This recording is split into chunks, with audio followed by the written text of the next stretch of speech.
Guys, korang perasan tak? Dekat sini dah ada Indogrocer. Maksudnya, barang-barang daripada Indonesia dah ada dekat Malaysia. Sorry guys, aku selalu beli makanan Indonesia dekat dalam TikTok je tau. Tapi sekarang Ni lagi satu Melayu bongok. Bang, Melayu kan, kalau kita orang Melayu kan, kita support lah produk-produk Bumi Putera kita.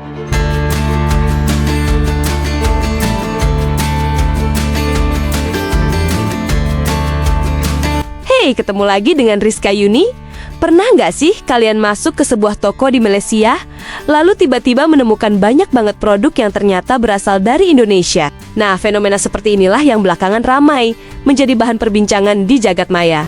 Produk Indonesia disebut semakin mudah ditemukan di berbagai toko di Malaysia, mulai dari makanan, minuman, produk rumah tangga, sampai berbagai barang kebutuhan sehari-hari. Bagi sebagian konsumen Malaysia, tentu saja hal ini bukan masalah. Mereka justru merasa senang karena semakin banyak pilihan produk yang bisa dibeli. Tapi ternyata, tidak semua netizen Malaysia memberikan respons positif di media sosial. Muncul komentar-komentar yang mempertanyakan, kenapa produk dari Indonesia bisa begitu mudah masuk dan memenuhi rak-rak toko di Malaysia.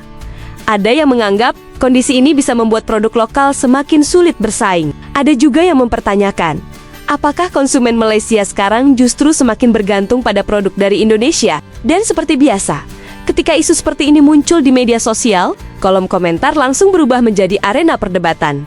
Ada yang membela produk lokal, Malaysia, tapi ada juga yang mengatakan, kalau kualitasnya bagus, harga bersaing, dan konsumen menyukainya, kenapa harus dipermasalahkan? Di sisi lain, fenomena ini sebenarnya menunjukkan satu hal menarik.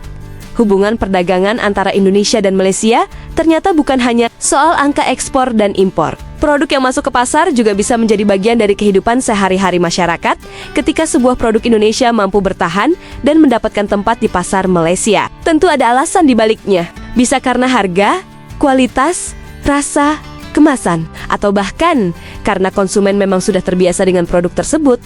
Korang perasan tak? Dekat sini dah ada Indogrocer. Maksudnya, barang-barang daripada Indonesia dah ada dekat Malaysia. Nugget Kienzler dan sausage Kienzler yang viral tu pun ada. Bukan tu je, tapi kat sini ada juga pelbagai jenis air. Bahan-bahan masakan pun banyak. Macam-macam lah ada. Dan of course ada banyak jenis mi segera. Keropok dan ubat-ubatan pun ada. Ni antara apa yang Yana beli. Rambang mata nak pilih, bakso mestilah wajib beli. Dan produk Kienzler. Kalau korang nak datang, senang je. Indogrocer ni terletak dekat Taman Datuk Harun, Petaling Jaya. Korang wajib singgah. Jom datang sekarang. Guys, kalau pergi travel Indonesia, mesti I masuk Indomaret dekat sana. And I baru tahu, dekat Malaysia, rupanya ada Indomaret juga. And semua dalam kedai ni, barang dia memang full. And semua dari Indonesia. First thing first, I memang pergi dekat frozen food section. And yes, ya Allah, apa yang I cari memang ada korang dekat sini. Ni semua favourite I. So, memang harus beli banyak-banyak. Husband pun on je bagi I beli banyak-banyak. So I pun sakan-lakan masuk dalam troli. Selain tu ada juga bakso aci yang viral kat TikTok ni. And banyak lagi frozen food yang ada. Ada pempek express, berbola bakso. Semua ada, rambang mata orang. Dekat section mi segera ni pun segala brand from Indonesia ada. And yang paling famous mestilah pork meat. And I really love it. Segala rasa I beli tau. And kalau kat market luar memang susah juga tau nak cari. Wow, spaghetti yang viral kat TikTok pun ada korang. Siapa yang dah pernah rasa mesti tahu spaghetti ni sedap kan. Drink section dia pun best-best korang. Confirm korang akan jarang nampak dekat market Malaysia ni. Sini je ada. Favorite I teh kotak, Cimory fresh meat and Cimory yogurt ni. Tapi korang yang paling best ada kopi kenangan ni Hari tu I pergi Lombok, I try this kopi susu alpukat and royal cheese latte ni kan. Serius sedap. Ni favorite I. And of course I borong untuk tambah stok. Lepas tu kan, banyak jajan-jajan and snacks yang rare dari Indonesia yang korang boleh jumpa dekat sini. Semua memang menarik perhatian I. Tapi disebabkan I suka tempe, I nak try this one. Ada juga keripik-keripik ke kacang and kudapan lain. Antaranya my favourite, pisang salai and emping pedas. Selain tu, ada juga bahan masakan dari Indonesia korang. Ni pun best tau. Antaranya I rasa best susu kental manis ni and bon cabai ni. Ni memang famous gila kat sana. And I ternampak sambal pecal instant ni. Terus I beli untuk mak I. Bukan bahan masakan je ada korang, peralatan masak pun ada tau. Antaranya ada batu ulek ni So dah lah, korang troli pun dah penuh. So korang if nak cari barang rare and product from Indonesia, boleh pergi Indogrocer ni. Barang memang full and lengkap. So korang tu je, bye bye. Baru ni viral seblak prasmanan.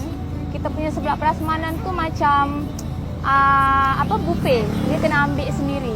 Mana yang you all ambil itulah yang kita kira. Seblak tu macam oden, tapi odennya Indonesia. Kalau oden kebanyakannya masam dan pedas kan. Kalau seblak tu dia macam ada, kalau orang Indonesia panggil dia macam ada kencur ataupun cekur dalam masakan tu. Kebanyakan orang lain jual seblak, dia punya cekur tu terasa betul. Tapi kita punya seblak dia tak rasa. Dia ada rasa tapi dia tak kuat. So kebanyakan orang akan boleh makan dan terima lah. Saya tengok dekat Malaysia ni, pagi sore dekat Malaysia, tak, ini worth it. Kalau korang teringin nak makan makanan Indonesia yang memang authentic and sedap, korang kena singgah makan dekat sini tau, especially bulan puasa. Dekat sini banyak tau hidangan Indonesia yang special macam pepes ikan, bebek Madura, ayam pop and banyak lagi termasuklah nasi kapau. bang, kejap. Saya lupa lah letakkan masin. Oh lah. Assalamualaikum kak. Waalaikumsalam. Saya nak nasi tempong satu boleh? Nasi tempong ni makanan famous kat Indonesia ni. Ya, betul. Nasi tempong ni berasal daripada Bayuwangi. Oh, Bayuwangi Indonesia. Ya. Boleh tak nak satu boleh? Boleh. Boleh. Try ya. Okey.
Yang menarik, perdebatan ini justru membuat nama produk-produk Indonesia semakin banyak dibicarakan di media sosial Malaysia.